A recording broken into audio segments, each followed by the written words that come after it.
নমস্কাৰ, আপোনাৰ সকলোকে স্বাগত জনাইছোঁ অসম ফিচাৰ ইউটিউব চেনেল। আশা কৰোঁ আপোনাৰ সকলোৰে খবৰ ভাল। তো এই ভিডিঅ'টোত আজি আমি লখিমপুৰ BSc নাৰ্ছিঙৰ কথা আলোচনা কৰিম।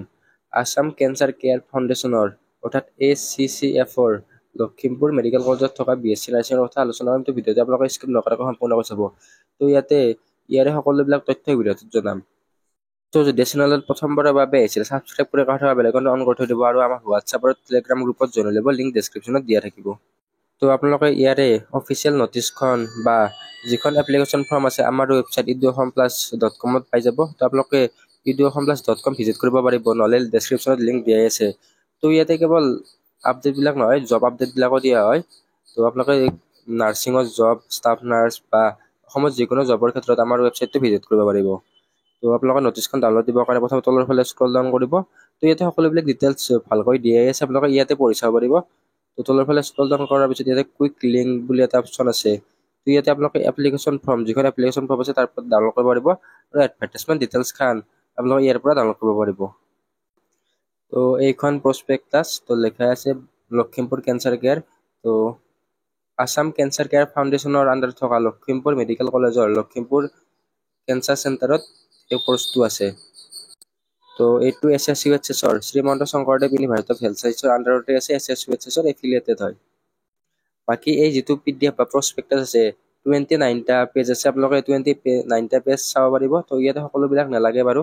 তো আমাৰ ৱেবছাইটত যি ইম্পৰ্টেণ্ট আছে সেইখিনি দিয়াই হৈছে, আপোনালোকে চাই ল'ব পাৰিব। তো ইয়াতে দিয়া আছে লখিমপুৰৰ যিখন BSc নাৰ্ছিং আছে এইখন 2025 অৰ্থাৎ এইবাৰ লাঞ্চ হৈছে বা এইবাৰ মানে ষ্টাব্লিছ হৈছে। তো ইয়াতে দিয়া আছে ইলিজিবল ক্ৰাইটেৰিয়া কি হ'ব। তো মিনিমাম আপোনালোকৰ 17 বছৰ হ'ব লাগিব 31 ডিচেম্বৰৰ হিচাপত, আৰু মেক্সিমাম 35। আপোনালোকৰ SSUHSৰ যিখিনি ইলিজিবিলিটি সেইখিনি আৰু পাৰ্চেণ্টেজ 45 লাগিব। বাকী আপোনালোকৰ ইয়াতে দিয়া আছে ইয়াতে ষ্টেট গভৰ্ণমেণ্ট, তাৰপিছত নেশ্যনেল ইনষ্টিটিউট অফ অপেন স্কুলিঙৰ পৰা হ'লেও আপোনালোকে ইলিজিবল হ'ব।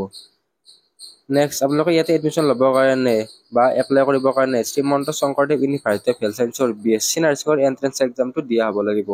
ইয়াতে লিখা আছে, আপোনালোকে চাব পাৰিব। এণ্ট্ৰেন্স এক্সামটো দিয়াটো কম্পালচৰি। নেক্সট ইয়াতে মেল আৰু ফিমেল দুয়োটাই এপ্লাই কৰিব পাৰিব। তো মেলেও এপ্লাই কৰিব পাৰিব, ফিমেলেও এপ্লাই কৰিব পাৰিব।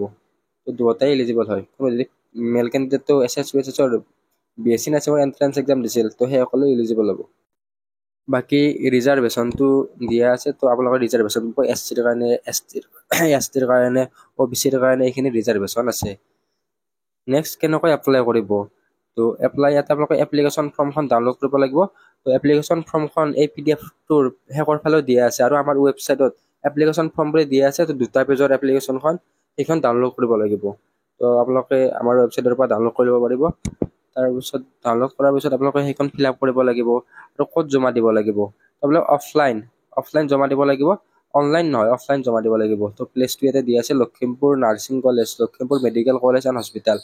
তো এইখন লখিমপুৰ মেডিকেল কলেজ এণ্ড হস্পিটেলৰ আণ্ডাৰতে আছে, কিন্তু মানে যিটো ডিপাৰ্টমেণ্ট সেইটো হৈছে লখিমপুৰ কেঞ্চাৰ কেয়াৰ। তাতে আপোনালোকে ACCF মানে আছাম কেঞ্চাৰ কেয়াৰৰ হেড অফিচ দিব লাগিব, লখিমপুৰত থকা মানে মেডিকেল কলেজখনত থকা। তো আপোনালোকৰ 2টা অপশ্যন আছে। তো আপোনালোকৰ 2টা অপশ্যনৰ কোনোবা এটা অপশ্যন ফ'ল' কৰিব পাৰিব।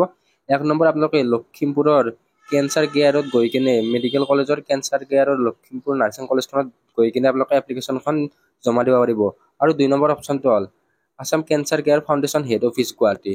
তো তাতো আপোনালোকে দিব পাৰিব, ইয়াতে অপশ্যনত দিয়া আছে। আপোনালোকে 2টাৰ কোনোবা এটা অপশ্যনত চিলেক্ট কৰিব পাৰিব। ইয়াতে আপোনালোকৰ ডকুমেণ্ট কি লাগিব।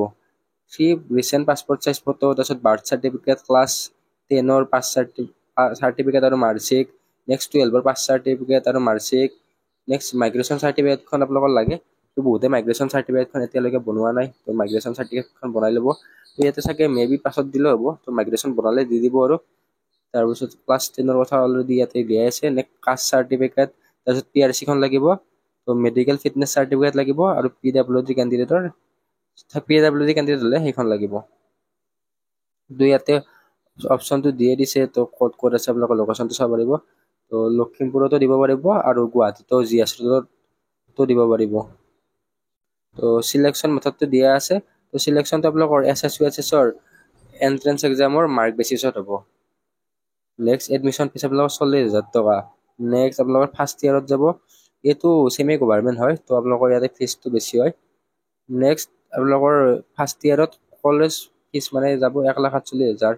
টোটেল কলেজ ফিজ বা কোৰ্চ ফিজ 4,80,000 টকা। বাকী আপোনালোক থকা খোৱা এইবিলাক মিলাই 7,26,000 টকা। আৰু আপোনালোকৰ এক্সট্ৰা এক্সপেঞ্চেছ এইবিলাক ধৰিব পাৰিব প্ৰায় 8,00,000-9,00,000 টকা আপোনালোকে ধৰিব পাৰে। আৰু এইটো প্ৰাইভেটতকৈ অকণমান কম হয়, বাকী গভৰ্ণমেণ্ট নহয়, ছেমি গভৰ্ণমেণ্ট হয়, এইটো প্ৰাইভেটতকৈ ফিজটো অলপমান কম হয়। আপোনালোকে চাপ'জ এতিয়া এডমিশ্যন ল'লে, এডমিশ্যন লৈ 15 দিনৰ ভিতৰত এডমিশ্যনটো কেঞ্চেল কৰিলে 100% ফিজ আপোনালোকে পাই যাব। ইয়াতে সকলোবিলাক দিয়ে আছে, এইটো কিমান দিনত কিমান পাৰ্চেণ্ট পাব। আপোনালোকে এডমিশ্যন লৈ 30 দিন পাছত ইয়াৰে মানে আপোনালোকে কেঞ্চেল কৰে, তেনেহ'লে আপোনালোকে পুৰা ফিজটো আপোনালোকে নাপাব। বাকী এইখন এপ্লিকেশ্যন ফৰ্ম আমাৰ ৱেবছাইটত দিয়াই আছে। তো ইয়াতে course applied for BSc nursing হ'ব, ইয়াতে নেম এইবিলাক আপোনালোকে ফিল আপ কৰি জমা দিব লাগিব। তো কি লাগে সকলোবিলাক ইয়াতে দিয়াই আছে, আপোনালোকে তেনেকৈ জমা দিব। তো লখিমপুৰ যিখন নাৰ্ছিং কলেজ আছে, তো 500 বেডেড হস্পিটেল কেম্পাছটো 500খন বেডৰ হয়। বাকী এফিলিয়েশ্যনটো SSUHSৰ হয়, কিহৰ দ্বাৰা এপ্ৰুভ হয়, ইণ্ডিয়ান নাৰ্ছিং কাউন্সিল আৰু আছাম নাৰ্ছিং কাউন্সিলৰ এপ্ৰুভ হয়। লোকেশ্যনটো নৰ্থ লখিমপুৰত আছে। তো আপোনালোকে ইয়াতে এপ্লিকেশ্যন ফৰ্মত ক্লিক কৰিলে এপ্লিকেশ্যন ফৰ্মখন ডাউনলোড কৰিব পাৰিব। আৰু ইয়াতে ইম্পৰ্টেণ্ট নোট এটা দিয়া আছে, তো মিনিমাম 85% আপোনালোকৰ থিয়ৰী ক্লাছত 85% এটেণ্ডেঞ্চ লাগিব, আৰু ক্লিনিকেল ডিউটিত আপোনালোকৰ 100% এটেণ্ডেঞ্চ লাগিব। নেক্সট এণ্টি ৰেগিং যাতে আপোনালোকৰ পলিচি আছে, আৰু অৰিজিনেল ডকুমেণ্ট বিষয়বিলাক এডমিশ্যন টাইমত ভেৰিফিকেশ্যন হ'ব আৰু পাছত ৰিটাৰ্ণ কৰি দিয়া হ'ব। তো এইখিনি ইয়াতে দিয়া আছে। তো কোনোবা কেণ্ডিডেটে ইণ্টাৰেষ্ট হ'লে ইয়াতে এপ্লাই কৰিব পাৰিব। বাকী এই ভিডিঅ'ত এইখিনি আছিল। তো এইখন যিহেতু এইবাৰৰে ফাৰ্ষ্ট কলেজ, ইয়াৰে কাট অফ আপোনালোকে এক্সপেক্টেড বা কিমান কাট অফ যাব পাৰে এইবিলাক আকৌ ক'ব নোৱাৰি। তো ইণ্টাৰেষ্ট হ'লে আপোনালোকে এপ্লাই কৰি থৈ দিব আৰু। বাকী এই ভিডিঅ'ত এইখিনিয়ে, ধন্যবাদ।